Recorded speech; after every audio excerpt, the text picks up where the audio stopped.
Shalom Bapak Ibu. Apa kabar? Ya, saya bersyukur hari ini ada di tempat ini dan saya juga menyapa Bapak Ibu Saudara yang hadir beribadah secara online. Shalom Bapak Ibu. Ya, kita mau sama-sama mendengar firman. Apakah Bapak Ibu Saudara kaget? Ya enggak ya, saya yang kaget. Oke, ya saya percaya setiap kita hari ini bersuka cita, amin, dan kita berdoa dulu sebentar yuk. Tuhan, hari ini kami bersyukur buat kasih, anugerah, pimpinan, perlindungan Tuhan. Hari ini kami bersyukur buat semua yang baik yang Tuhan sudah beri buat hidup setiap kami. Kami tahu kami punya Allah yang setia. Engkau tidak pernah menyesali apa yang sudah Engkau buat, apa yang sudah Engkau mulai dalam hidup kami. Kami juga tahu bahwa Engkau akan menyelesaikannya dengan baik. Hari ini kami mau mengarahkan hati, pikiran kami kepada firman-Mu. Dan biarlah ini boleh menjadi sebuah benih dalam hidup kami yang bertumbuh, berbuah. Dan banyak orang boleh juga menikmati buah itu. Kami siap mendengar firman-Mu Tuhan. Dalam nama Tuhan Yesus. Kita yang siap dengar firman sama-sama kita berkata, amin. Oke. Ya, Bapak Ibu Saudara, hari ini saya sedang tidak ingin mengajari Bapak Ibu atau mengkhotbahkan Bapak Ibu. Tapi hanya mau sharing saja. Amin. Ya, saya mau share apa yang hari-hari ini kita juga saya sedang alami, kita juga mau terus menghidupi ini menjadi sebuah kehidupan. Ya, nah tema besar kita sedang concern untuk membahas tentang gaya hidup yang sejati di kerajaan Allah. Dan saya akan melanjutkan apa yang disampaikan oleh Katris minggu lalu tentang hidup dan berkuasa. Saya akan melanjutkan dengan kehidupan yang berbuah. Ya, boleh tampilkan slide-nya, terima kasih. Nah Bapak Ibu, gaya hidup yang sejati dalam kerajaan Allah itu adalah gaya hidup yang seharusnya ya, yang otomatis menghasilkan buah. Gaya hidup kerajaan Allah adalah gaya hidup yang dia expand. Kerajaan itu bahasa Inggrisnya kingdom. Ya, kingdom itu king, raja, domain itu kayak wilayah. Jadi berkuasa atas sebuah wilayah.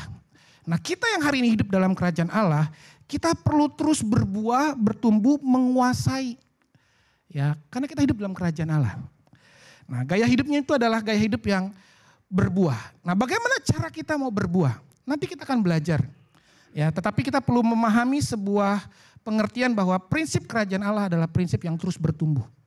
Ya, coba tanya kanan kirinya, kamu sedang bertumbuh? Ya, coba tanya kanan kirinya. Ya. Nggak usah dijawab, senyum aja. Ya, gitu. Kita mulai dari Markus 4 ayat 30 sampai 32. Boleh bantu keluarkan ayatnya. Ya, ini adalah sebuah perumpamaan tentang biji sesawi. Ya, saya baca buat setiap kita. Katanya lagi, dengan apa hendak kita membandingkan kerajaan Allah itu?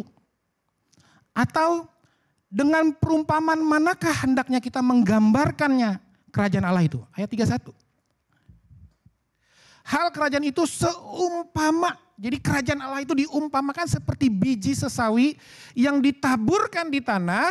Memang biji itu yang paling kecil, nanti kita akan lihat lagi gambarnya.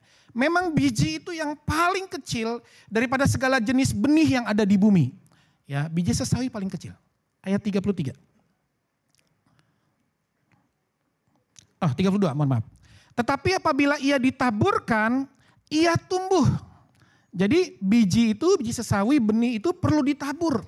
Dia tumbuh dan menjadi lebih besar daripada segala sayuran yang lain. Dan mengeluarkan cabang-cabang yang besar. Ya, sehingga burung-burung di udara itu dapat bersarang, dapat tinggal situ dalam naungannya. Jadi biji itu bicara apa? Itu bicara firman. Hati kita, tanah itu bicara hati. Jadi waktu tanah hati kita ditaruhkan benih, itu seperti kerajaan Allah. Ya, ditaruh benih, sekalipun benihnya kecil, ya kesannya firmannya enggak banyak, tapi punya kualitas Bapak Ibu. Ya, di dalam benih ada kehidupan Kristus. Amin. Benih firman itu punya kehidupan Kristus. Waktu itu ditanam di tanah kita, firman Tuhan bilang dia akan bertumbuh. Dan lebih besar daripada sayuran-sayuran yang ada. Bahkan dahan-dahannya bisa tempat burung bikin sarang dan tinggal di situ. Ya, nah ini merupakan gambaran bahwa kerajaan Allah tuh kayak begitu. Dia bertumbuh. Berbuah itu bukan sebuah usaha Bapak Ibu. Buah itu hasil. Bapak Ibu Saudara pernah lihat para pohon, nah saya sebutnya para pohon. Pernah lihat para pohon sedang bergumul? Lalu dia bergumul ngeden, tung keluar satu. Tung keluar dua. Nggak ada kan? Kalau ada yang pernah ngeliat gitu, saya percaya Bapak Ibu Saudara pasti akan langsung shock.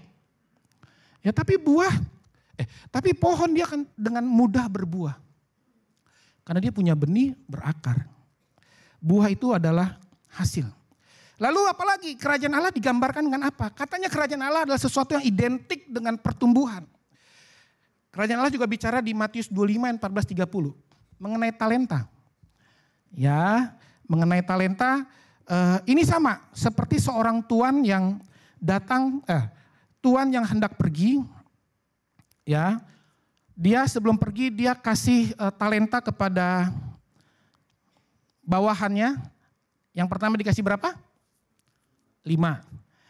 Yang kedua dikasih berapa? 2. Dan yang terakhir dikasih 1. Nah dalam perjalanannya yang 5 ini talenta yang diberikan, mereka mengusahakan talenta itu dan talentanya bertambah. Demikian juga yang kedua. Talentanya itu diusahakan dan talentanya bertambah. Respon tuannya kepada hamba yang pegang 5 dan pegang 2. Waduh kamu hamba yang luar biasa. Kamu hamba yang layak untuk ikut aku. Itu. Tetapi hamba yang ketiga, ya dia bilang Tuhan aku gak menghasilkan apa-apa. Karena aku tahu Tuhan adalah Tuhan yang jahat. Yang menuai di mana Tuhan tidak menabur.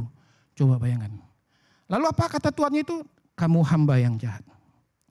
Ya, kenapa? Karena talenta yang tidak bertumbuh itu tidak mencerminkan sebuah sifat dari kerajaan Allah. Nah hari ini kita hidup dalam kerajaan Allah, harusnya kita ngalamin sebuah pertumbuhan dalam hidup kita. Ada yang berubah, mungkin berubahnya gak terlalu kelihatan signifikan. Tapi progresnya terus terjadi. Itu yang penting. Ya, jadi Bapak Ibu Saudara lewat perumpamaan biji sesawi, maupun perumpamaan tentang talenta, kita dapat mengerti bahwa kerajaan Allah bicara sesuatu yang bertumbuh, sesuatu yang expand. Ya, enggak cuma di situ-situ aja. Ya, kerajaan Allah itu mesti menyebar. Ya, dimulai dari siapa? Dari kita. Keluarga kita. Dan terus-menerus menyebar kemana-mana. Ya, nah, sebelum kita menyadari, sebelum kita masuk lebih jauh, saya mau bawa setiap kita kepada sebuah kebenaran Bapak Ibu. Sebelum kita ngalamin kehidupan yang berbuah, ya ngalamin gaya hidup sejati dalam kerajaan Allah, kita perlu punya sebuah kesadaran tentang siapa kita dulu hari ini. Tanpa kesadaran ini, kita nggak akan bisa masuk ke dalam kehidupan kerajaan. Kenapa? Karena kita merasa nggak layak. Kalau kita nggak punya kesadaran ini, ya kita merasa nggak layak. Ketika kita merasa nggak layak, maka kita nggak akan masuk ke sana. Ketika kita nggak masuk, kita nggak akan ngalamin sebuah pertumbuhan yang akhirnya membawa kita kepada hal yang berbuah. Apakah itu? Ya, boleh slide berikutnya. Kita baca ayatnya. Filipi 3 ayat 9. Dan berada dalam Dia bukan dengan kebenaranku sendiri karena mentaati hukum Taurat, melainkan dengan kebenaran karena kepercayaan kepada Kristus, yaitu kebenaran yang Allah anugerahkan berdasarkan kepercayaan. Nah Bapak Ibu Saudara, kita perlu ngerti dulu hari ini siapa kita di dalam Tuhan, posisi kita. Ya, karena bangsa Israel yang masih ada di padang gurun, mereka nggak ngalamin apa-apa di tanah Kanaan, karena mereka masih di situ. Nah kalau kita mau ngalamin kehidupan yang bertumbuh, kita harus ngerti kita nggak lagi di padang gurun, kita udah keluar. Ketika kita percaya sama Yesus, amin. Nah, dan berada dalam Dia bukan dengan kebenaranku sendiri. Waktu kita ada dalam Yesus, itu bukan karena perbuatan kita. Bukan karena apa yang sudah kita hasilkan bagi kerajaan Allah. Bukan berapa lama kita ada di gereja. Seminggu berapa kali ada di gereja. Ya saya pikir kalau itu saya lebih menang daripada Bapak Ibu Saudara. Saya tiap hari ada di gereja. Ya, karena saya kerja di sini. Begitu. Jadi hari ini posisi kita adalah pribadi benar karena Kristus.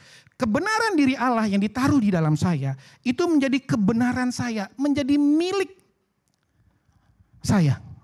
Ya, sekali lagi ini bukan karena usaha pencapaian kita, ini dianugerahkan. Nah, anugerah itu kita respon dengan iman. Kemarin Katri sudah sampaikan bahwa iman dan anugerah mereka bekerja bersama-sama, berdampingan, enggak jalan sendiri-sendiri. Ya, anugerah tersedia, iman kita punya, lalu kita ambil iman. Ambil anugerah dengan iman, maksud saya. Dan kita ngerti hari ini kita yang di dalam Kristus, kita orang benar. Coba lihat kanan kirinya. Orang benar bukan? Itu orang benar. Kalau dia udah terima Yesus. Ya. Nah, Bapak Ibu, ketika kami pertama kali baru pindah ya, punya rumah, ya, satu jemaat telepon. Bro, rumah mau di mana? Di sini, Pak. Ya, saya nggak sebut ya. Oke, saya mau ke rumah. Oh, boleh, Pak. Orang kalau mau ke rumah kan nggak apa-apa ya, silakan saja. Di mana sih? WhatsApp pagi ini, Pak. Akhirnya ketemulah dengan segala kesulitan yang ada, ketemu. Nah, saya nggak nyangka, waktu dia datang bawa mobil, ya.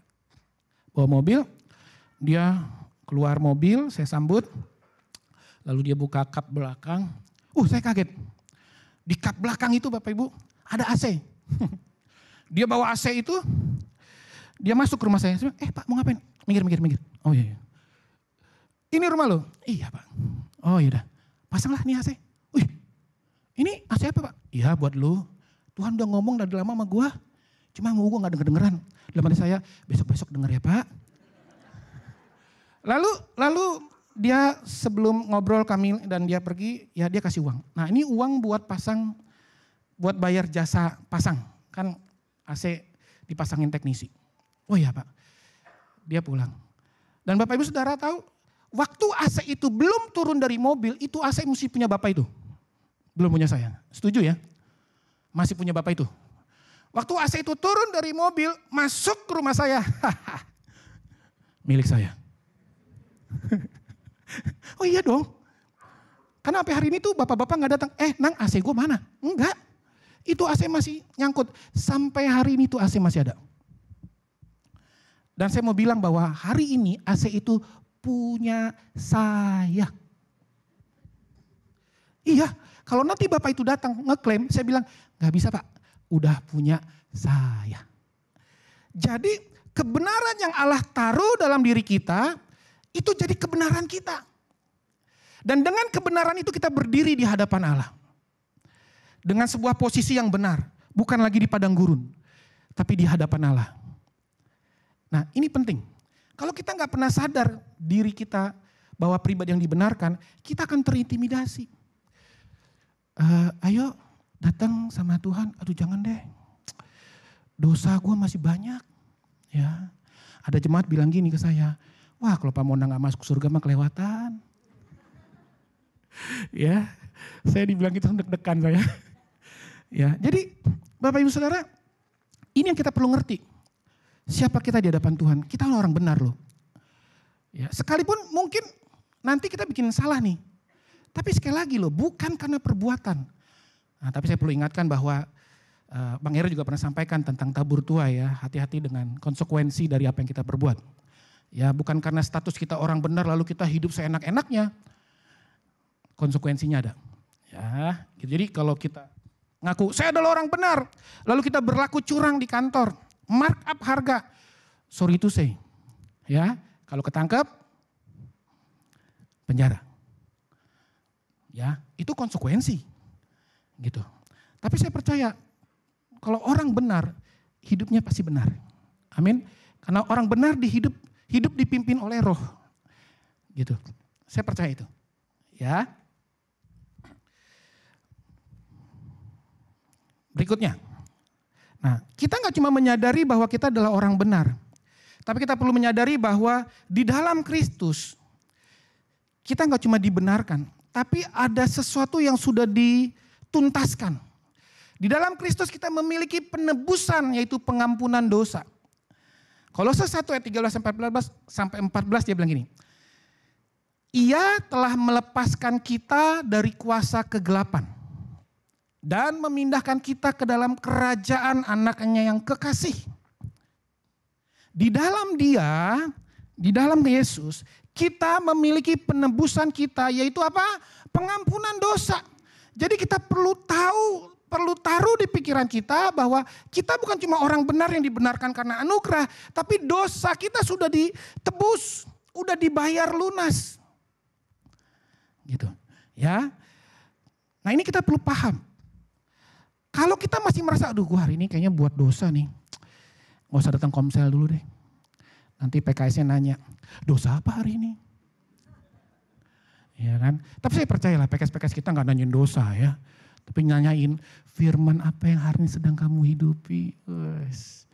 Ya Bapak Ibu Saudara suka ditanya di komsel, firman apa yang sedang dihidupi? Nah itu dia.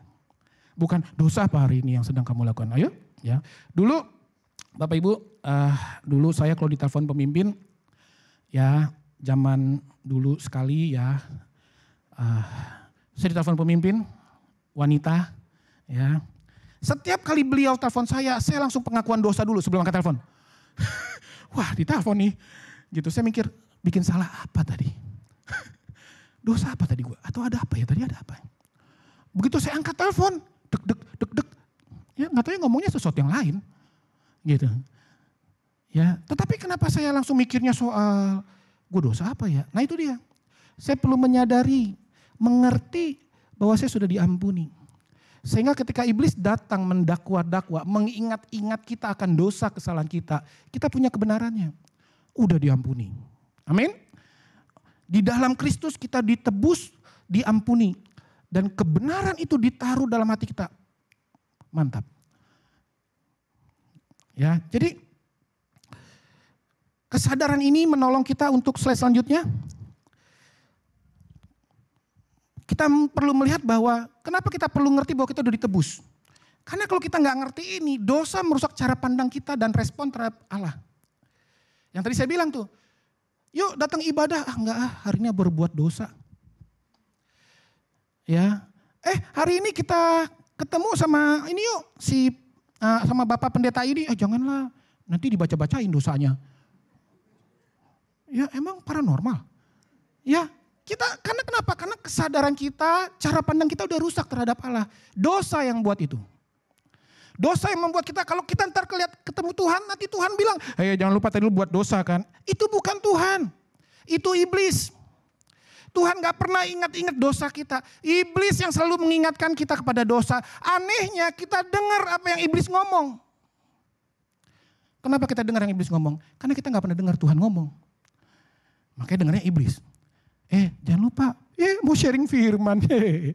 Tadi gimana tuh ceritanya? Oh, lihat kan? Aduh, batal. Ya, waktu Adam dan Hawa diciptakan, Bapak Ibu Saudara, Adam dan Hawa diciptakan, posisinya gimana? Pakai baju apa kira-kira? Hah? Telanjang. Adam dan Hawa diciptakan telanjang. Tapi waktu mereka diciptakan telanjang gak ada masalah tuh. Mereka tetap bergaul sama Allah, ngobrol. Tuhan bilang, Dam, kamu kasih nama nih binatang ya Dam. Ingat Dam, yang lehernya panjang itu apa namanya, jangan terbalik. Yang maum-maum itu apa ya. Adam dan Hawa gak merasa takut dan malu. Tapi ketika mereka mulai jatuh dalam dosa, tidak taat, mereka makan buah pengetahuan yang baik dan jahat. Sehingga mata mereka terbuka, mereka menyadari, wah saya telanjang, ngumpet sembunyi dari Allah, main petak umpet. Jadi Bapak Ibu Saudara, permainan petak umpet sudah ada dari zaman Adam dan Hawa. Ya, ngumpet, dia sembunyi. Kira-kira Allah tahu? Allah tahu. Tapi Allah bilang, Adam, di manakah engkau? Saya sembunyi Tuhan karena saya telanjang. Siapa yang bilang kamu telanjang? Tuhan tahu Adam telanjang? Tahu, orang diciptakannya Tuhan yang ciptakan kok. Gitu.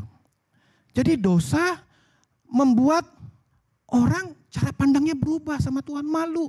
Takut tertolak, takut dihakimi, nanti Tuhan marah. Sebelum Tuhan marah, balik kanan, ngumpet. Jadi kesadaran kita bukan kesadaran kan pribadi Tuhan, sadarnya dosa. Tadi saya sudah sampaikan. Nah ketika kita ngerti bahwa kita sudah diampuni, di dalam kita ada kebenaran Allah, kesadaran akan dosa itu akan menjadi berubah. Kesadarannya kepada kebenaran. Karena memang secara nature kita diciptakan tidak sadar akan diri kita. Ya, next slide. Nah, manusia diciptakan untuk sangat sadar kepada Allah. Tahu sangat sadar? Ngeh banget gitu. Manusia diciptakan untuk sangat sadar kepada Allah sehingga mereka sama sekali tidak memperhatikan kalau diri mereka telanjang. Wih, sangat sadar kepada Allah. Allah datang, Allah apa kabar? Mereka ngobrol, mereka berkomunikasi. Mereka gak sadar mereka telanjang. Penebusan Yesus di kayu salib itu membawa kita kembali kepada nature kita. Bukan lagi sadar akan dosa. Kesadaran akan kasih Allah dalam hidup kita. Ini harus kita punya. Ini harus kita miliki dalam hidup kita. Bahwa kita pribadi yang dikasihi. Allah itu mengasihi kita. Ya. Tetapi Bapak Ibu Saudara, saya juga perlu sampaikan bahwa bukan berarti ketika kita mengerti kita dikasihi, kita dibalikan kembali kepada nature yang semula untuk sangat sadar kepada pribadi Allah. Kita sangat peka dengan firman. Allah itu adalah firman ya. Yohanes bilang pada mulanya adalah Allah. Firman.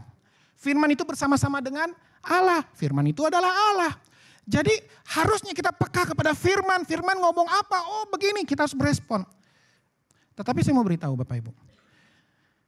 Ya, sekali lagi, sekalipun kita menyadari bahwa kita sangat sadar kepada Allah, tetapi ketika kita jatuh, kita nggak bisa terus berdiam. Ya, kenapa? Sekali lagi ada konsekuensi. Roma 6 ayat 11 sampai 12 bilang gini, demikianlah hendaknya kamu memandangnya, mempunyai pengertian bahwa kamu telah mati bagi dosa. Jadi Bapak Ibu Saudara, pandanglah dirimu hari ini, kamu udah mati bagi dosa. Udah mati dan jangan bangkit lagi. Tetapi kamu hidup bagi Allah dalam Kristus Yesus. Terus disampaikan, diteguhkan lagi. Sebab itu hendaklah dosa jangan berkuasa lagi dalam tubuhmu yang fana. Supaya kamu jangan lagi menuruti keinginannya. Ya, nah ini kesadaran kita perlu punya. Sebelum kita masuk ke dalam kehidupan kerajaan, kepada gaya hidup kerajaan Allah yang mengujung kepada hidup yang bertumbuh dan ujungnya lagi berbuah. Gitu, ya. Hari ini saya percaya setiap kita mengerti bahwa saya adalah orang benar. Coba kita bilang sama diri kita hari ini, saya adalah orang benar. Oleh karena anugerah Tuhan. Yes. Oke. Next slide boleh? Ya, kita masuk. Ya, ini yang mau dikhotbahin. Ya. Kehidupan yang berbuah adalah hasil dari hidup yang senantiasa berfokus dan terkoneksi kepada Kristus melalui firman-Nya. Jadi Bapak Ibu, tadi saya sudah sampaikan di awal, kehidupan kerajaan adalah kehidupan yang bertumbuh, yang ujungnya adalah berbuah. Nah, untuk kita berbuah, bagian kita sebenarnya tanda kutip ya, sebenarnya mudah. Kita nempel aja. Ya. Karena kalau kita nggak nempel, kita nggak berbuah. Amsal 4 ayat 20 sampai 22 bilang gini, "Hai anakku, perhatikanlah perkataanku. Arahkanlah telingamu kepada ucapanku. Janganlah semuanya itu menjauh dari matamu. Simpanlah itu di lubuk hatimu. Karena itulah yang menjadi kehidupan bagi mereka yang mendapatkannya dan kesembuhan bagi seluruh tubuh mereka." Ini yang Amsal bilang. Ya. Fokus kepada firman adalah bagaimana kita membawa panca indera jasmani kita. Ya. Mata, telinga, pikiran kita, hati. Kita bawa untuk fokus kepada sesuatu. Nah, ketika kita bawa fokus kepada sesuatu, maka kita terikat dengan apa yang kita fokuskan. Waktu kita fokus sama firman, kita terikat sama firman. Nah, Bapak Ibu Saudara, saya pernah lihat orang. Ya, dia begitu fokus sama handphone. Ya, dia lagi main game, dia begitu fokus, matanya, perhatian, pikiran, hatinya ada di sana. Bahkan Bapak Ibu Saudara, bibirnya ikut. Nah, karena begitu dia udah lupa sama sekelilingnya. Ada orang mau masuk, pintu gerbang ketutup. Diklakson, tet, yakin gak akan dengar? Ya, karena dia udah masuk. Bagus gak seluruh orang-orang yang masuk ke dalam handphone? Jadi waktu kita mengarahkan panca indera jasmani kita, hati kita, pikiran kita untuk terikat dengan firman Tuhan bilang gini, Tetapi yang mengikatkan dirinya pada Tuhan akan menjadi satu roh dengan dia. Waktu kita fokus sama firman, kita terikat sama firman, kita satu roh dengan Allah. Itu hidup yang berkuasa. Kalau kita punya firman, apa aja yang kita ngomongin bisa berhasil. Karena firman gak pernah gagal. Yang gagal kita. Firman gak pernah gagal. Kita yang gagal terima firman di hati kita. Kita khawatir, takut. Ya, tapi kalau ada firman di hati kita, harusnya gak gagal. Harusnya gak takut. Gak khawatir. Ya. Napas dulu. Ya. Perhatikanlah perkataanku. Kata perhatikanlah perkataanku. Ini bicara bagaimana kita mengarahkan pikiran dan hati kepada firman Tuhan. Waktu pikiran kita fokus kepada firman, maka firman itu akan kuasain pikiran kita. Waktu pikiran kita dikuasai oleh firman, kita sebutnya pikiran firman. Pikiran firman pasti menghasilkan segala sesuatu yang datangnya damai sejahtera. Sukacita. Itu di dalam kita. Kuasa itu di dalam kita. Ya kenapa? Karena firman adalah roh. Ya, dan hidup. Firman gak pernah gagal. Oleh sebab itu, arahkanlah perhatian kita, pikiran kita kepada firman. Hari ini kita arahkan pikiran, perasaan kita, pikiran hati kita kemana? Kepada permasalahan hidup, SPP gimana ya? Anak sekolah, satu kali ada orang update status. Ya, statusnya gini. Zaman now, ini keluarga muda ya, baru nikah, baru punya anak. Zaman now, biaya sekolah ngeri beet gitu tulisannya. Ini tulisannya dia, ya, ngeri beet gitu loh. Harus udah mulai nabung nih dari sekarang. Nah terus saya bales, welcome. Nah saya nyebut gitu, selamat datang.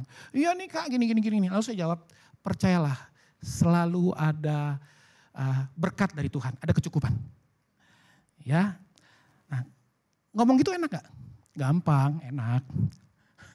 Tetapi hari ini bagaimana waktu kita ngomong itu bukan ngomong yang sekedar latah. Tapi itu lahir dari sebuah pikiran hati yang sedang fokus sama Tuhan. Jadi event event yang sedang terjadi sesuatu yang gak enak, tapi pikiran kita tetap fokus, respon kita berubah. Ya, nah itulah kenapa kita perlu punya perhatian kepada firman. Waktu saya bangun hubungan pertama kali sama istri saya mencurahkan perhatian saya kepada dia. Wah, Silver Queen itu paling enggak seminggu bisa 7 batang. Silver Queen yang segini. Iya, ya. Tapi waktu sudah menikah, 1 pun tidak. Ya, ya. Tapi kan sekarang bukan Silver Queen lagi, lebih dari Silver Queen. Ya, itulah kenapa kita mesti punya fokus pikiran, perasaan, pikiran dan hati kita fokus kepada firman. Gitu loh. Orang yang pikiran dan hatinya berfokus kepada firman, dia penuh firman. Ngomong juga udah semua yang dari firman. Respon juga semua yang dari firman. Waktu orang mulai gonjang-ganjing dengan banyak berita, dia tetap berdiri dengan iman. Dia punya firman. Bapak Ibu Saudara, waktu firman diucapkan, waktu Tuhan menciptakan langit dan bumi serta isi dengan penciptaan, kira-kira begini gak? Lalu Allah berfirman, jadilah terang. Terus terangnya gak langsung terang gitu. Jadilah terang. Jadilah terang. Kan enggak 3 kali ngomong, jadilah terang. Jadi gak? Jadi. Jadilah cakrawala. Lalu pelan-pelan ngumpul, 3 hari kemudian, enggak. Jadi langsung. Karena firman gak pernah gagal. Mau gak berfokus kepada sesuatu yang gak pernah gagal? Atau mau berfokus pada sesuatu yang sebenarnya ya ada resiko-resiko. Ya, nah saya belajar hari ini sedang menghidupi ini. Arahkanlah telingamu. Ya, arahkan telinga itu bukan begini loh. Kita arahkan telinga benar. Secara panca indera jasmani, yes. Tetapi kita masuk lebih dalam bahwa telinga ini bicara bahwa ini pintu. Untuk firman bisa masuk ke dalam hidup kita, ini pintu. Bukan berarti hari ini kita nggak kerja 9 jam hanya dengerin firman. Kerjaan gimana? Saya mau fokus sama firman. Kita mendengar firman. Laporan udah selesai belum? Firman lebih utama. Enggak yang begitu. Tapi bagaimana ketika ada 1-2 ayat, 1 perikop, sebuah cerita. Ya itu kita renungkan jadi sebuah sesuatu yang ada di pikiran kita, di kereta, kita bisa firman bisa oh ini kenapa begini ya, ini kenapa begitu ya. Karena cerita-cerita di Alkitab itu bukan cuma sekedar cerita, kita mesti dapetin sesuatu. Maknanya apa? Ya, jadi mengarahkan telinga adalah bagaimana kita mendengar dengan hati. Karena pendengaran kita adalah pintu masuk untuk itu ke hidup kita. Ya, pintu masuknya adalah pendengaran.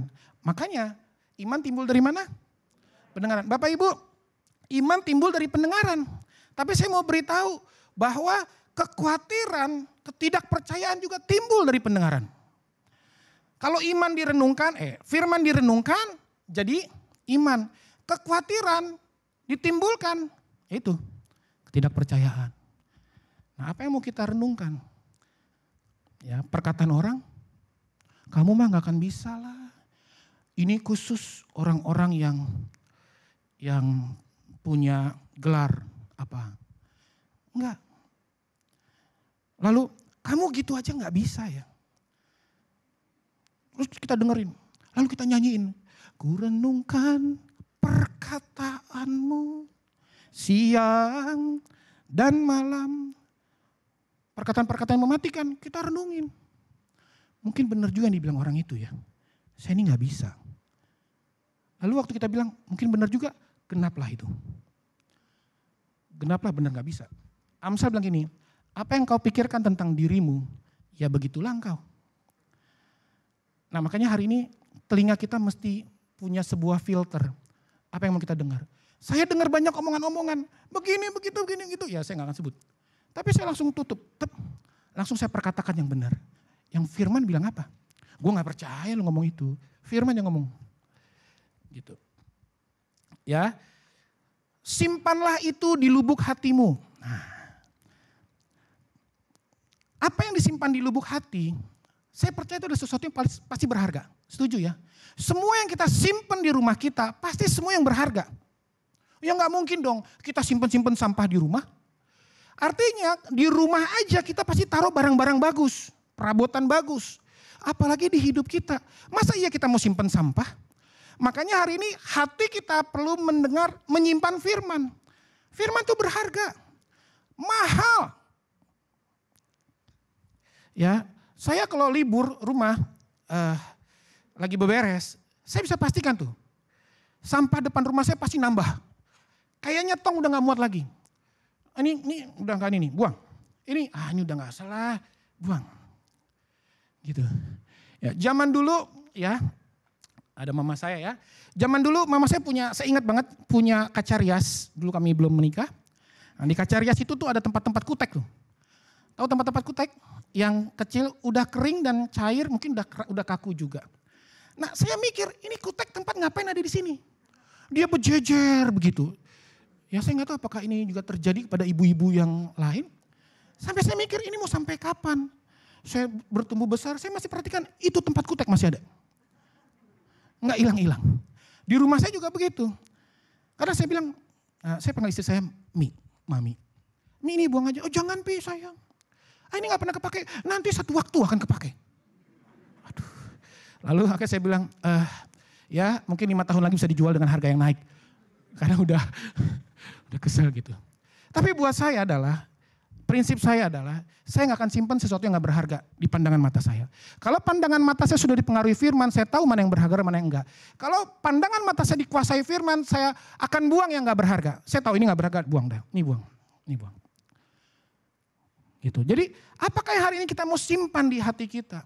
Firman Tuhan atau perkataan-perkataan orang yang gak membangun atas hidup kita? Nah hati-hati juga dengan perkataan kita. Dengan mulut kita memuji menyembah Tuhan dengan mulut yang sama. Kita sedang menghancurkan orang lain dengan perkataan kita. Ya, setelah itu kita nyembah Tuhan lagi. Habis itu ngomong lagi sembarangan. Nyembah Tuhan lagi. Waduh. Itu gak ada di tempat ini. Itu di kutub utara, di kedalaman 1000 meter. Di sini gak ada. Amin? Gak ada di sini. Ya, jadi ketika ini kita alamin di pikiran, di telinga kita, di lubuk hati kita, maka firman Amsal 4 bilang itu akan menjadi kehidupan. Wah, Maka saya bilang benih itu punya kehidupan. Firman yang kita dengar itu menjadi kehidupan bagi mereka yang mendapatkannya. Ini kata Amsal. Lalu gak cuma kehidupan, ada kesembuhan bagi tubuh mereka yang mendapatkannya. Nah Bapak Ibu Saudara, hari ini penting kita ngerti ini. Kalau kita mau hidup di dalam kerajaan Allah, langkah yang paling awal, langkah yang paling sederhana, bukan sederhana, langkah basicnya adalah fokus sama firman. Ya, fokus sama firman. Nah, ketika kita berfokus sama firman, apa sih yang terjadi? Bapak Ibu Saudara, di dalam keintiman pasti akan menghasilkan buah. Setuju ya? Ya dong. Waktu suami dan istri intim, dia menghasilkan anak. Waktu kita intim sama Tuhan, harusnya ada buah yang lahir. Ya, keintiman selalu menghasilkan buah. Makanya saya bilang di awal, kita hidupnya gak usah ngeden-ngeden. Gitu loh, susah payah. Ya, kan kesian. Ya. Nah, yang pertama, apakah yang dihasilkan dari sebuah hidup yang terkoneksi? Dari sebuah hidup yang berfokus kepada Kristus lewat firman. Next slide boleh? Yang pertama Bapak Ibu, koneksi kita sama Tuhan mendatangkan iman. Ya, kalau kita mau menyadari hari ini dengan jujur, semua yang baik yang kita terima hari ini dari Allah, itu pasti semua dimulai dari mengenal Dia. Keselamatan yang kita terima hari ini, masa kalau kita kita terima tanpa pengenalan akan Allah? Nggak mungkin dong. Ya, kita selamat hari ini karena kita meresponi kan apa yang sudah Yesus lakukan di kayu salib dengan iman, gitu. Nah kalau kita nggak kenal Dia cuma meresponi kan jadi aneh. Ya, semua yang baik yang kita terima dari Allah dimulai dari mengenal Dia, sebab lewat mengenal Dia lewat firman secara intim mendatangkan iman. Ya, waktu Tuhan sedang berfirman sama hidup kita, ya saya dapat kata-kata ini. Dia sedang taruhkan imannya dalam hidup kita. Dia berfirman, taruhkan imannya. Kita punya imannya anak Allah. Dengan iman itu kita mengambil semua yang Allah sudah berikan di dalam anugerahnya. Minggu lalu Katris juga sudah sampaikan bahwa iman dan anugerah adalah dua hal yang terus berjalan bersama-sama berdampingan. Ini gak bisa dipisahin. Iman kita arahkan kepada Tuhan, kepada anugerah yang Tuhan sediakan. Ya, bagian kita punya iman, memiliki iman. Bagian Tuhan menyediakan anugerahnya. Nah di Efesus 2 ayat 8, ya kita sering baca ayat ini ya. Ya boleh Kak Joyce ditampilkan ayatnya Efesus 2 ayat 8. Ya, sebab karena kasih karunia kamu diselamatkan oleh iman. Itu bukan hasil usahamu tetapi pemberian Allah. Nah kata diselamatkan ini kalau diterjemahkan ke bahasa aslinya adalah sozo. S-O-Z-O. Ya dia kalau diterjemahkan ke bahasa Indonesia lagi, dia gak bicara soal keselamatan, ini banyak. Ini bicara berkat, ini bicara kesembuhan, ini bicara kutuk yang dipatahkan. Makanya orang Kristen yang dia udah percaya sama Yesus, dia gak cuma terima keselamatan tuh. Ya. Kutuk sedang dipatahkan, karena di kayu salib semuanya sudah tuntas.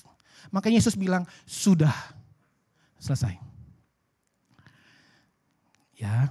Nah, waktu kita mau ambil semua yang ada di dalam sozo, paket di dalam keselamatan, nah kita ambil dengan iman. Jadi Bapak Ibu Saudara kita gak cuma diselamatkan. Ya, tapi kita juga bisa mengalami semua yang kita perlu. Butuh apa? Ya. Ambillah dengan iman. Ya, dan iman timbul karena sebuah hubungan. Ya. Orang bisa jelek-jelekin orang yang kita kenal. Contoh, orang bisa jelek-jelekin istri saya.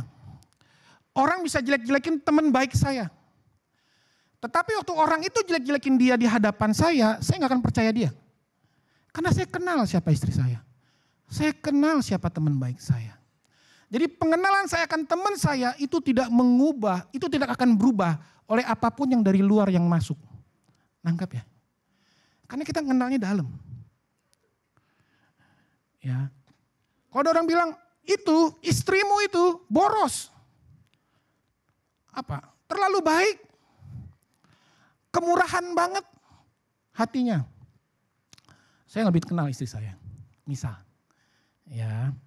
Jadi koneksi kita, hubungan kita sama Tuhan, sama Allah lewat firman, itu selalu menghasilkan iman. Nah, yang kedua, iman itu juga menolong kita melihat segala sesuatu dari sudut pandang Allah, dari sudut pandang firman. Ya, ketika kita ngalamin sesuatu, misalnya ada orang ya coba menyakiti kita.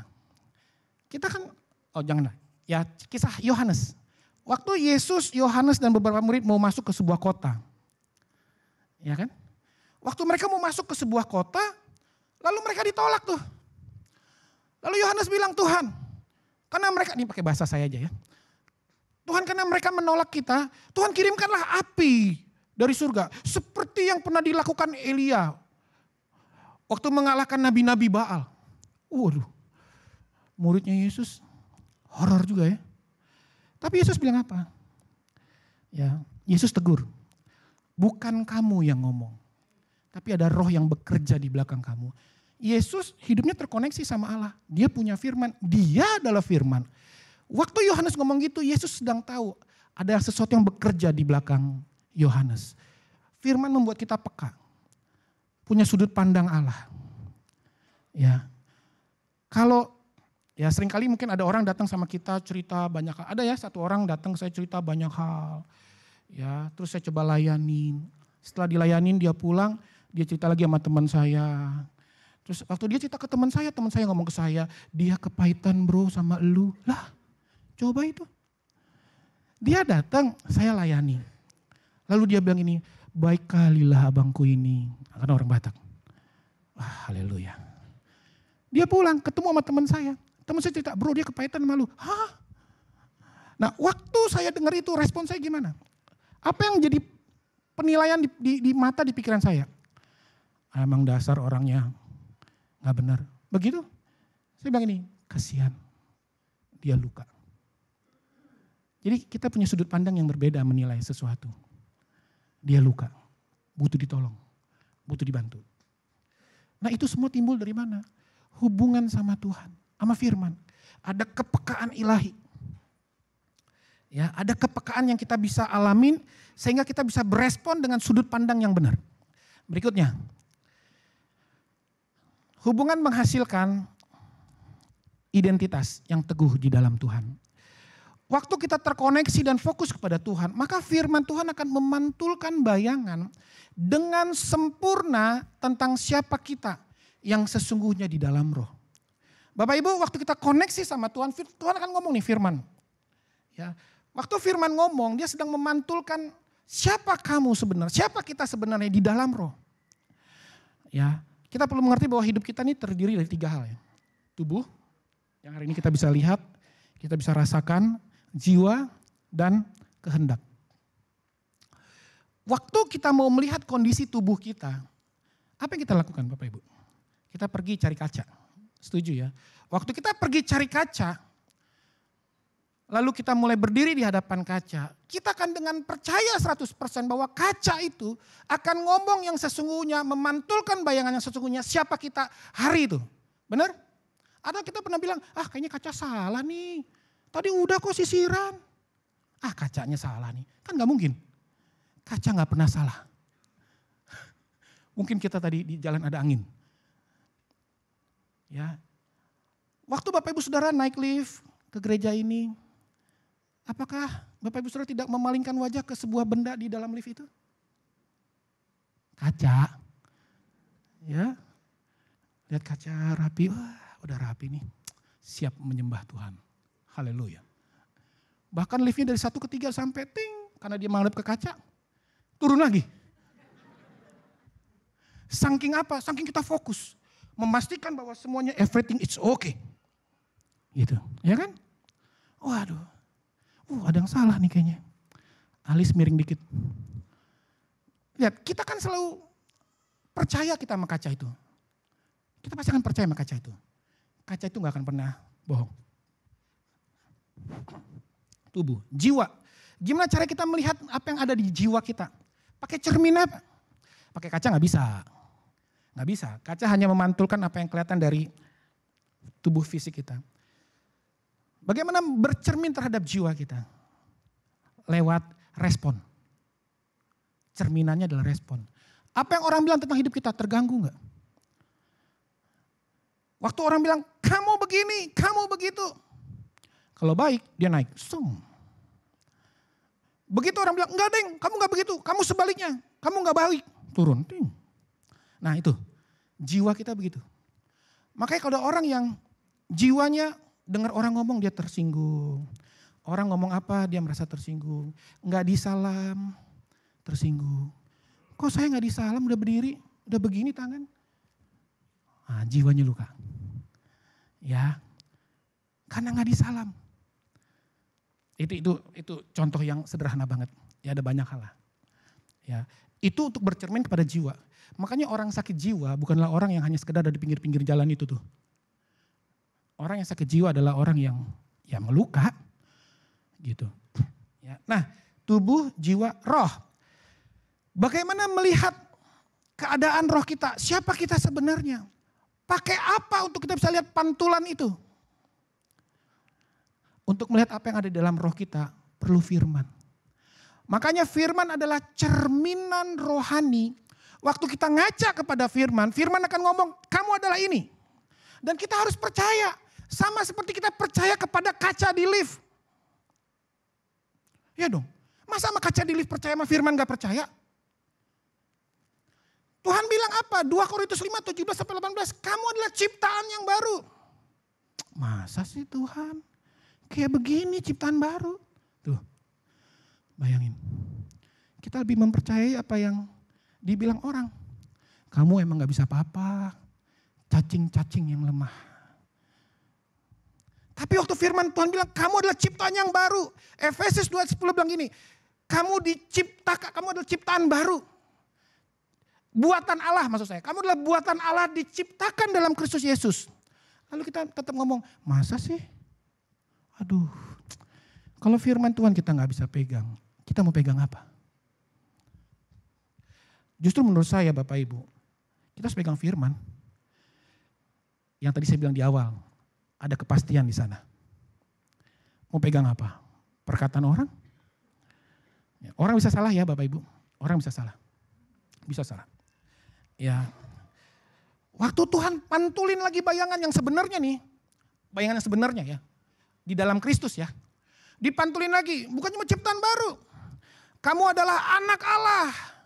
Yang model gini anak Allah. Coba baca ayatnya, salah gak nih? Nah, kan?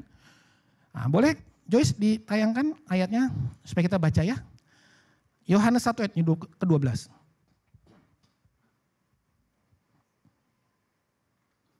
Oh ya, Yohanes 1 ayat ke-12, saya tahu ini ayat sudah sering kita baca. Ya, kadang kita juga mimpi soal ayat ini. Tapi saya mau tetap baca.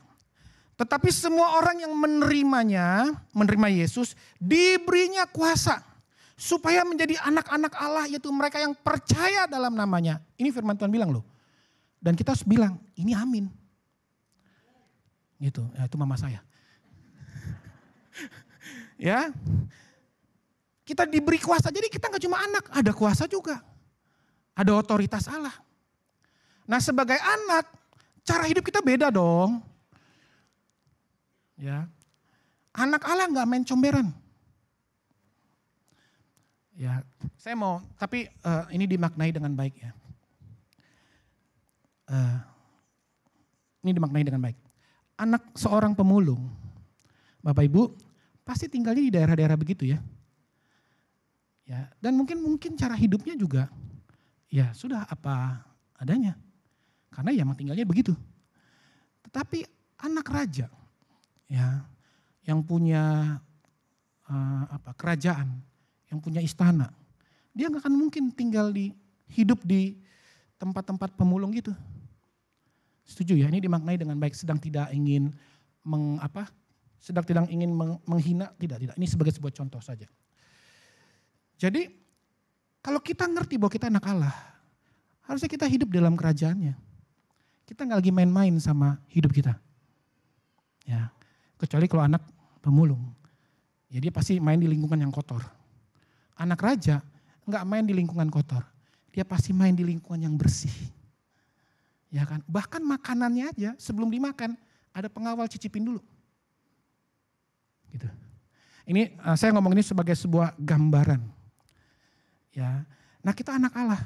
Nah, sebagai anak, apa yang menjadi hak mutlak kita? Ada yang tahu sebagai anak hak mutlak? Ini enak ngomongnya. Warisan. Oh iya dong. Bapak Ibu Saudara punya aset yang besar, punya harta yang banyak, punya anak, lalu Bapak Ibu Saudara melayani Tuhan, memuridkan orang. Lalu Bapak Ibu memuridkan orang itu seperti seorang bapak kepada anaknya, bapak rohani. Tapi apakah aset Bapak Ibu Saudara kan Bapak Ibu Saudara kasih ke anak rohani Bapak Ibu Saudara, atau Bapak Ibu Saudara kasih ke anak kandung jasmani? Yang memang harusnya anak jasmani kita juga anak rohani kita, ya. Jangan kita muridin orang, anak kita dimuridin orang lain. Ya, kita muridin juga di rumah. Di tempat lain, di gereja mungkin sama kakak yang lain. Di rumah sama kita. It's okay. Gitu. Ya pasti kita akan kasih warisan kita ke anak kita dong. Ya kan? Buat anak saya warisan. Nah, warisan kita apa sih? Warisan kita itu adalah jiwa-jiwa. Karena di hatinya Tuhan adalah jiwa-jiwa. Tuhan mewariskan apa yang di dalam hatinya. Dia ngasih jiwa-jiwa. Ya. Jadi sebagai anak, hari ini hiduplah sebagai anak maksud saya. Dengan identitas itu. Papa saya dulu, tadi saya cerita juga di ibadah 1. Dulu kami ini 5 anak bersaudara, cowok semua. Ya, cowok semua 5 bisa punya bayangan ya betapa hebat, betapa dahsyat, ya kan. 5 anak. Jadi bapak saya pulang kerja. Ya, saya juga bapak-bapak hari ini. Ya, kita ngerti lah, saya akan mewakili bapak-bapak untuk bicara bahwa ketika kita pulang kerja, kita pengennya apa? Tenang dulu, ya kan?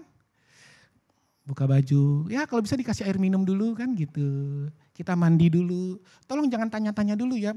Tadi kerja apa? Ngapain aja? Sama siapa? Kemana? Kenapa? Udah kayak wartawan. Pulang ke rumah langsung ketemu wartawan.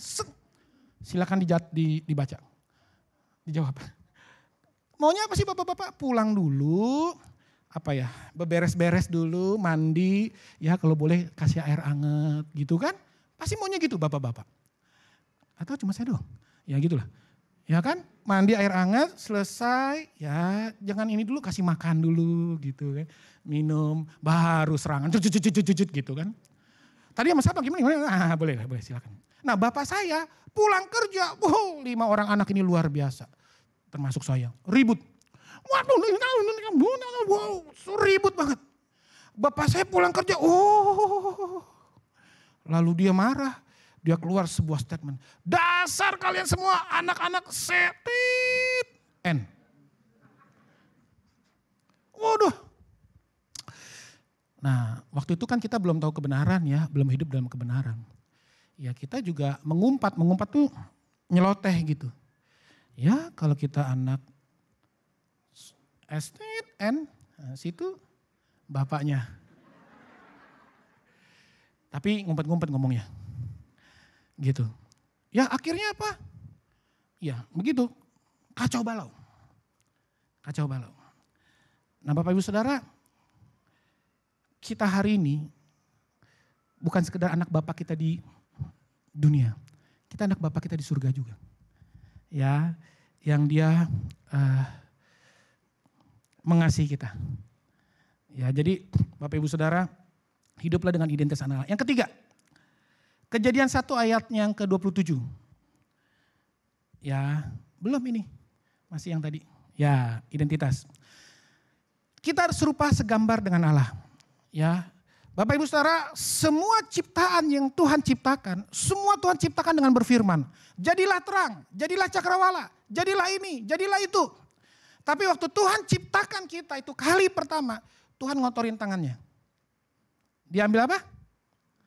Tanah liat. Dia bentuk, lalu dia hembuskan nafas kehidupan. Hayetas. Menghembuskan roh, jadilah kita. Artinya gini, kita diciptakan berbeda dengan ciptaan-ciptaan lain. Kita ini serupa dan segambar. Tujuannya apa? Tujuannya untuk kita bermultiplikasi, berkuasa, menguasai. Itulah tujuan Tuhan ciptain kita.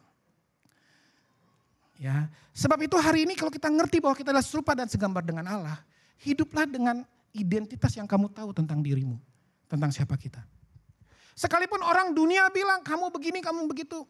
Bapak Ibu Saudara, waktu Yesus dia memulai pelayanannya, dibawa kemana Tuhan Yesus? Dia ada dia sedang berpuasa. Lalu iblis ngomong apa? Makan dong, gitu. Enggak. Kalau kamu anak Allah. Tahu kalau kamu anak Allah? Kalau kamu anak Allah. Jadi iblis sedang mencoba menggoyahkan identitasnya Tuhan. Kalau kamu anak Allah, ubahlah batu ini menjadi roti. Tuh, kalau kamu anak Allah. Lalu Yesus ubah? Enggak. Ada tertulis, manusia hidup bukan dari roti, tapi dari setiap perkataan yang keluar dari mulut Allah. Lalu apa lagi? Kalau Yesus ada di bubungan. Kalau kamu anak Allah, lompat aja. Kalau kamu anak Allah. Lompat. Maka ada tertulis, maka ada malaikat-malaikat yang akan menatang sehingga engkau tidak membentur. Tuh kan? Kalau kamu anak Allah. Lalu yang ketiga apa lagi? Kalau kamu anak Allah. Ya jadi Bapak Ibu Saudara, saya ngelanjutin ya. Bapak Ibu Saudara, seringkali iblis akan menyerang identitas kita. Maka kita perlu teguh. Untuk kita teguh dengan identitas kita, enggak ada jalan lain. Sering-sering ngaca. Untuk kita teguh dengan identitas kita, sering-sering ngaca. Dengan cerminan roh. Ya. Termasuk waktu kita penyembahan. Penyembahan tanpa pengenalan yang benar, tanpa sebuah hubungan sama Tuhan. Kita nyembah nih, ibadah. Tapi kita gak punya pengenalan, kita gak punya sebuah hubungan yang pribadi sama Tuhan. Penyembahan kita itu kayak sayur gak ada garamnya. Tawar. Gitu. Tapi kasih angkat tangan, iya karena lagunya enak. Sendu-sendu gimana gitu. Tapi saya melompat, iya karena lagunya enak. Jadi ekspresi kita bukan karena pengenalan, ekspresi kita karena emang lagunya enak. Makanya kalau lagunya gak enak, stabil. Ini well gak persiapan ini. Lagu kayak begini, gak ngangkat, tapi kakinya goyang-goyang. Penyembahan itu bukan bicara lagunya enak apa gak enak. Penyembahan itu dimulai dari sebuah pengenalan. Ya. Tanpa pengenalan kita sulit untuk menyembah. Aduh lagunya panjang amat. Tadi WL siapin lagu berapa sih? 5 ya? Aduh kebanyakan itu lagu. 3 cukuplah udah. 2. Gitu. Ini bukan masalah banyaknya lagu. Tapi sejauh mana kita punya sebuah pengenalan. Kerinduan untuk terus mengenal lewat firman. Lewat sebuah penyembahan. Ya. Disebutnya apa? Proskuneo ya. Diterjemahkannya apa? Mencium, kiss. Kita kan gak mungkin mencium orang yang kita gak kenal. Gitu. Kiss itu datang dari mana? Hubungan. Ya. Jadi kita jangan menyembah kayak orang yatim piatu. Gak kenal Tuhan. Ya nyembah aja lagunya enak masalahnya. Ini lagu terbaru loh. Baru keluar.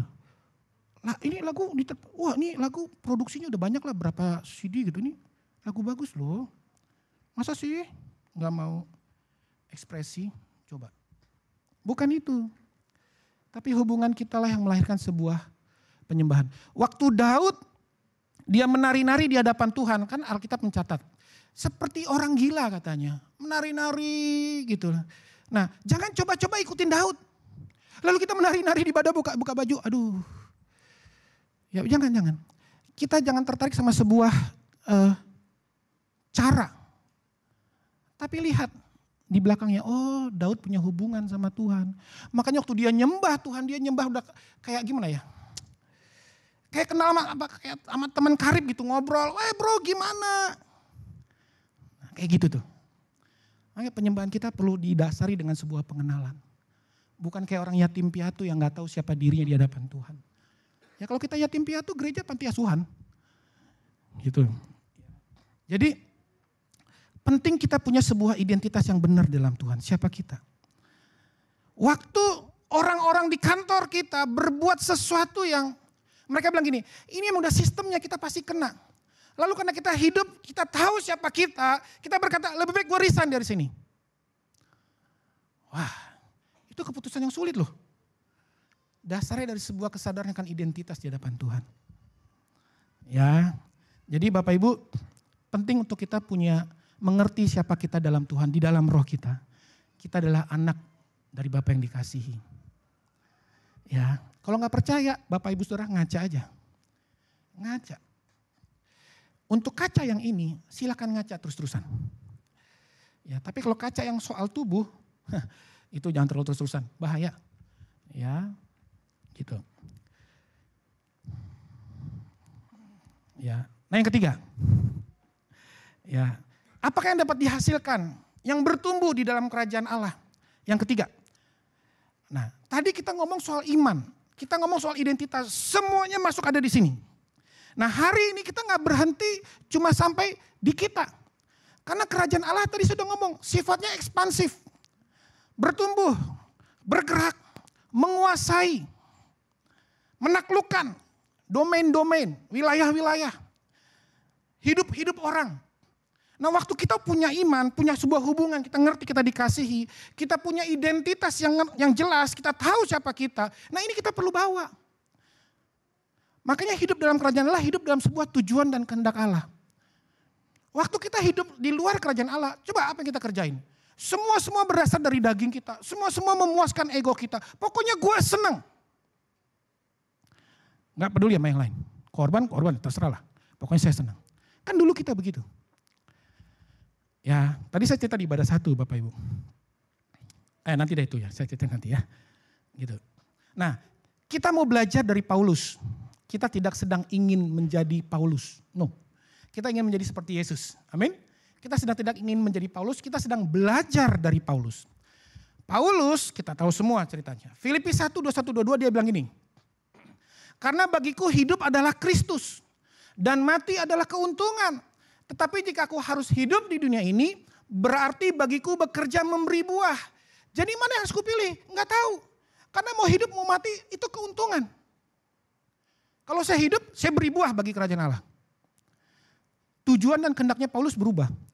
Sebelum Paulus ketemu sama Tuhan, ya kita tahu ceritanya lah. Paulus, dia penganiaya jemaat.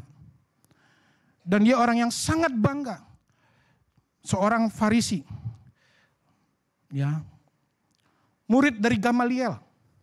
Seorang yang tidak pernah lalai. Melakukan semua hukum Taurat. Bangga loh.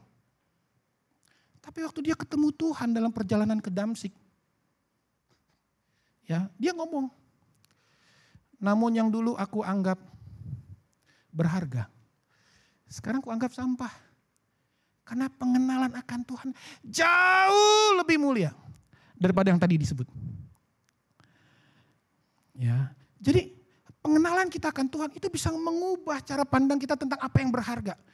Yang berharga bukan lagi pencapaian kita, tapi Yesus di dalam kita menggenapi, melakukan tujuan dan kehendak dia, itu berharga banget buat saya. Makanya dia keluarin statement, hidup adalah Kristus, mati adalah keuntungan. Bapak Ibu, ini statement yang bukan keluar tiba-tiba. Lalu tiba-tiba Paulus mimpi, ketika dia bangun lalu dia catat ini buat jemaat di Filipi. Enggak. Ini statement keluar dari sebuah pengenalan yang terus menerus akhirnya mengubah dia. Dia keluarin statement ini. Hidup mati dikuasai. Hidup adalah Kristus, mati adalah keuntungan. Ya, jadi ini statement yang sedang tidak bercanda-canda. Tapi ini statement dari sebuah hubungan yang dalam. Ya. Nah Bapak Ibu, kita yang hari ini hidup dalam kerajaan Allah. Tujuan dan kehendak kita sudah sesuai firman. Sesuai apa yang Tuhan mau. Saya pernah waktu itu diajak sama pemimpin, saya bersyukur diajak ke Singapura. Ikut training leadership. Ya. Nah ternyata di Singapura itu ada cara-cara yang berbeda sama kita di Indonesia, Depok gitu ya. Nah jadi waktu ke Singapura kan saya naik eskavator. Kok eskavator? Eskalator. Maaf ya. eskalator. Ya, makasih. Saya naik eskalator nih. Di sebelah kanan. Nanjak ya. Ya, saya di sebelah kanan. Ya, kalau di ITC di mall kan mau di sebelah kanan, sebelah kiri mah nggak apa-apa ya. Yang penting jangan tidur aja kan gitu. Saya di sebelah kanan. Naik di belakang saya ada orang Singapura.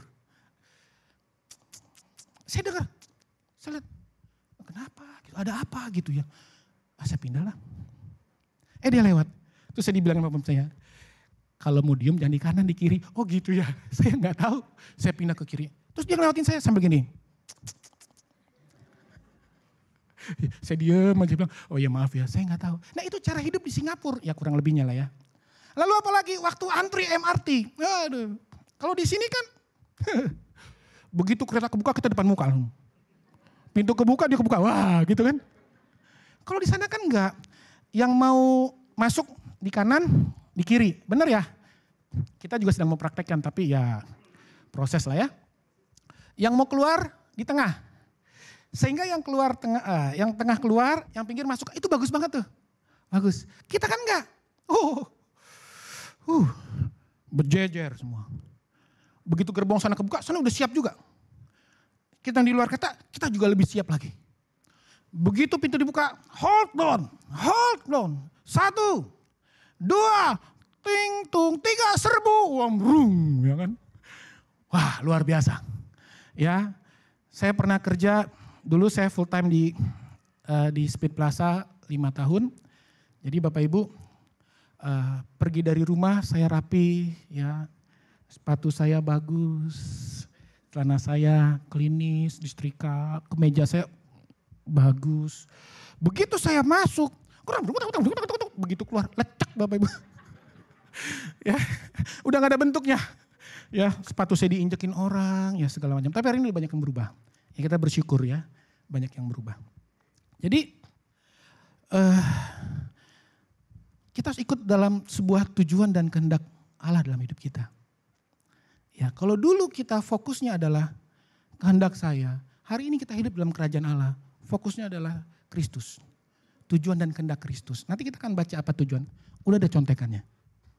Nah, saya kesaksian diri saya. Waktu saya belum kenal Tuhan, Bapak Ibu, saya ini orang yang sangat-sangat senang banget sama yang namanya uang. Ya, mungkin kalau Bapak Ibu enggak ya, gitu. Hah? Enggak ya? Oke. Saya senang banget sama uang. Pokoknya harus ada uang. Ya, setelah saya berjalan waktu, saya mulai ngerti, oh ya nih dari trauma-trauma karena banyaknya perkara-perkara yang terjadi ya. Saya butuh banget uang. Saya senang banget sama uang. Di mana ada uang, di situ ada damai sejahtera. Nggak, ini biar dalam nih. Ya, kan ini cuma saya doang, nggak apa-apa ya. Nah, jadi zaman dulu musim petasan, saya jual petasan. Musim layangan, saya jual layangan benang dan gelasannya. Ya, terus ada mainan-mainan yang gini nih. Kalau kita tarik, nah kita bayar 1.000, terus tarik benang. Nah di bawah benang itu ada rentetan-rentetan mainan tuh, cabutan gitu.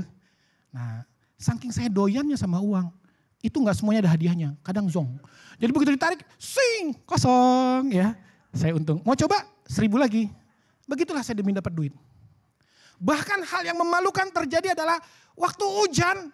Waduh, tuh mama saya udah bunyi tuh. Jadi saya ini suka main bola. Begitu hujan main bola selesai. Profesi datang. Tahu gak Bapak Ibu, saya ambil payung. Punya teman saya, karena kalau pulang ke rumah kan jauh ya. Lapangan ke rumah tuh jauh. Saya ambil ojek payung. Wah, kami bersaing dengan pengusaha-pengusaha yang lain. Ojek payung. Wah, akhirnya saya dapat. Yang turun dari angkot, bapak saya. Dia turun dari angkot. Ya udah terlanjur ini payung di atas kepalanya. Saya begini lagi kan gak enak.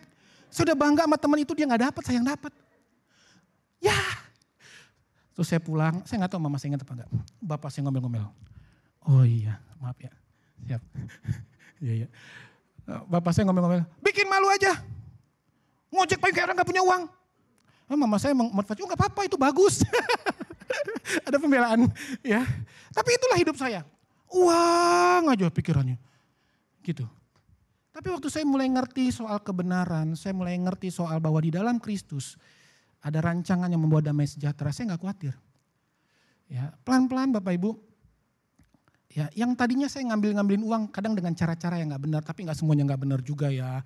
Semuanya ada yang benar juga. Saya jual jual handphone, pulsa counter handphone, ya pecel lele, saya buka-bukain dulu tuh. Gitu. Itu motifnya bukan karena menjadi pengusaha, butuh duit. Ya, pokoknya duit. Nah, akhirnya sering waktu saya mulai ditaruhkan kebenaran, saya masuk dalam sebuah pemuritan. Tujuan kehendak saya berubah. Ya, saya dimuridkan bukan baru setahun 2 tahun, udah lama ya. Saya mulai, pemimpin saya mulai taruhkan kebenaran, saya tahu bahwa di dalam Tuhan saya tuh dijamin. Ya, ada berkat Tuhan atas hidup saya, nggak usah takut. Damai sejahtera, rancangan Tuhan, rancangan damai sejahtera. Nah, saya mulai pelan-pelan dan sekarang Bapak Ibu, saya nggak lagi ngambil begitu-begitu, tapi saya belajar blessing, memberkati. Gitu, ya. Nah, ini yang terakhir ya, waktu ya. 1 Timotius 2:3-4. Ya, itulah yang baik dan yang berkenan kepada Allah juru selamat kita yang menghendaki supaya semua orang diselamatkan dan memperoleh pengetahuan akan kebenaran. Inilah tujuan dan kehendak Allah yang Tuhan mau kita ngalamin. Enggak cuma keselamatan, enggak cuma diselamatkan, tapi kita juga perlu memperoleh pengetahuan akan kebenaran. Karena waktu kita tahu tentang kebenaran dan kita ngalamin kebenaran, Yohanes 8:31-32, dia bilang kebenaran itu akan membebaskan hidup kita. Dari cara pikir yang tadi soal uang, jadi sebuah cara pikir yang baik. Ya, nah untuk kita boleh ngalamin itu, kita harus tinggal di dalam firman. Dan mengetahui, mengalami, dan kita akan memperoleh kebebasan. Ya, itulah hidup dan tujuan dan kehendak Allah dalam hidup kita. Makanya hari ini waktu kita melayani, goalnya ini, bagaimana membawa orang diselamatkan dan memiliki pengetahuan bahwa Allah mengasihi dia. Ya, Allah memberi identitas yang benar atas hidup dia. Jadi motif kita bukan motif yang lain. Nah, yang terakhir. Hidup yang terfokus dan terkoneksi kepada Kristus melalui firman Tuhan adalah dasar dari kehidupan kita yang harus terus-menerus dibangun. Saya tutup dengan sebuah cerita Bapak Ibu. Ya. Cerita tentang Daud. Jadi ketika bangsa Israel ada dalam sebuah peperangan dengan bangsa Filistin, Goliat berdiri nantang satu lawan satu aja. Waktu Goliat nantang, semua bangsa Israel nggak ada yang berani lawan Goliat. Badannya gede, tombaknya besar. Kalau ketujup tombak itu nggak sakit, hancur. Semua nggak ada yang berani. Tapi Daud datang, Daud datang juga karena dia nganterin makanan buat abang-abangnya yang adalah tentara. Waktu Daud datang, Daud dengar sebuah intimidasi kepada laskar-laskar Israel. Tentara Allah. Dan Daud heran, lu kok gak ada yang berani maju? Akhirnya Daud bilang ke Saul, boleh dikeluarkan ayatnya Joyce? Daud bilang, tapi ini pakai bahasa saya aja. Tuanku Saul, saya aja deh yang maju menghadapi Goliat ini. Saul kan bingung, karena Daud dicatat Alkitab masih muda banget. Lalu mungkin Saul ngomong gini, kamu lulusan Kopassus angkatan berapa? Denjaka, kemampuan selam tempur, parasut, atau nekat? Gak punya pengharapan? Memberi diri aja? Karena juga udah gak ada harapan buat hari depan, ya udah sekalian aja. Gak apa-apa kata Saul. Tapi enggak, Daud ngomong gini, ada ayatnya? Saya bacain ya buat kita.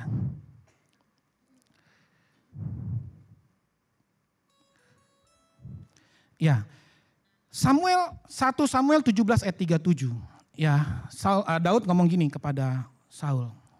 Pula kata Daud, Tuhan yang telah melepaskan aku dari cakar singa dan dari cakar beruang, dia juga akan melepaskan aku dari tangan orang Filistin itu. Jadi gini, waktu Daud datang mau melawan Goliat, dia sedang tidak nekat. Tapi dia punya sebuah pengenalan akan Tuhan. Karena dia biasa ditolong oleh Tuhan. Dia biasa dilepaskan dari cakar singa dan cakar beruang. Waktu singa datang mau makan kambing domba yang menjadi tanggung jawab Daud, Daud lawan. Bahkan Alkitab mencatat Daud menjenggut jenggotnya singa. Luar biasa. Ya. Tapi ini bukan bicara soal tanggung jawab. Ini bicara soal dia kenal siapa Tuhannya. Lalu singkat cerita dia hadapi Goliat. Waktu dia hadapi Goliat, saya nonton filmnya sebagai sebuah ilustrasi kartun ya. Dia menghadapi dengan alih-alih. Ya, alih-alih. Waktu itu Daud memang dia sangat ahli dengan alih-alih. Ya, dan singkat cerita kita tahu ceritanya, alih-alih ini masuk, kena ke dahinya Goliat, Goliat roboh dan dikalahkan oleh Daud. Daud menang. Tapi poinnya begini, Daud waktu datang sama Goliat, dia lalu ngomong gini, kamu mendatangi aku dengan lembing dan pedang petombak ya. Tapi aku mendatangi engkau dengan atas nama Tuhan. Itu statement yang paling penting. Statement itu sedang menggambarkan bahwa Daud kenal siapa Tuhannya. Statement itu gak akan keluar kalau Daud gak kenal siapa Tuhannya. Dengan statement itu dia ngomong lalu dia ayun-ayun alih-alihnya dia lempar. Jatuh. Teman-teman boleh? Jadi Bapak Ibu Saudara, hari ini fokus kita haruslah terkoneksi sama firman. Ya, kita sedang hidup dalam kerajaan Allah. Akan ada banyak hal ke depan yang akan ditaruhkan buat hidup kita. Tapi hari ini mau gak kita mengarahkan pikiran kita, hati kita, setiap panca indera kita kepada firman. Kalau mungkin kita udah lama gak baca firman, dalam arti baca yang sampai mengalami, merenungkan. Ya gak cuma sekedar baca tutup. Tapi mau gak kita tingkatin lagi. Sampai menjadi sebuah fokus. Kita tuh sampai masuk ke dalamnya.